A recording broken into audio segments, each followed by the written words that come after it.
All right. So there's what's supplied to you. You do have to supply some other RC gear. So we'll start with the obvious. It's a radio control model airplane. So obviously you have to supply a transmitter. There's only 3 channels that we use. We use aileron, elevator, and throttle because this model uses an elevon mix. You will need a computerized radio that's capable of elevons.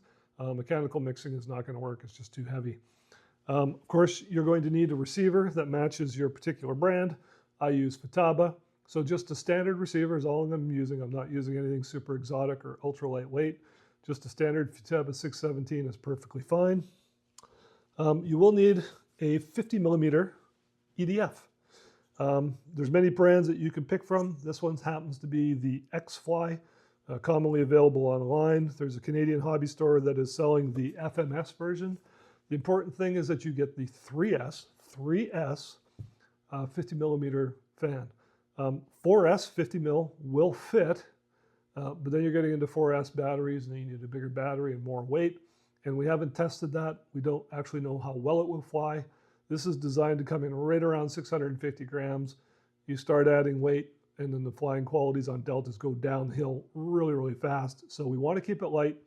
Mark's been flying on one of these 13 blade 50 mil fans for 2 years. They work fantastic. Of course, you will need a speed control. Almost all these 50 mil 13 blade fans nowadays are drawing 40 amps. So you want to match that up with a speed control that can handle continuous 40 amps. There's lots of different stuff out in the market. One of the ones that I'm using right now is rated 40 amps continuous, but 60 amp burst, and that's a good one. Some guys, they like to oversize things, so they'll go up to a 50 amp speed control. That's up to you. It's really, really not required. The weight penalty from a 50 amp speed control to a 40 amp speed control is usually about 2 or 3 ounces, which is actually quite a bit on a model this size.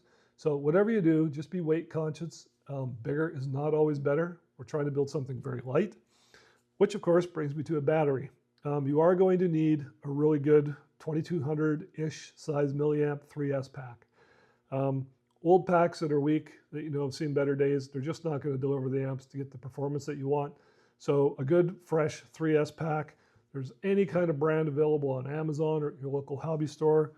You should be able to get a couple good 3S 2200 packs for like around 50, 60 bucks nowadays. Not a big deal. Now, what about overpowering this thing? So the next size up from a 50 mil, of course, is really a 70 mil. And if you look at the size difference, these are both X-Fly, and this is the next size up. Way too big, won't even fit in the airplane, so let's not even talk about it. So that's really all the equipment that you need to purchase. 50, 60 bucks, 50, 60 bucks, 50, 60 bucks. If you have to buy a radio now, we're talking something different. So really, $150 to $200 worth of gear. The good news, it's a foam airplane. If it gets wrecked, you just pull the gear out and build another one. We do have replacement parts available, but like I said, this is a limited production run. So you wreck it, that's pretty much the end of that.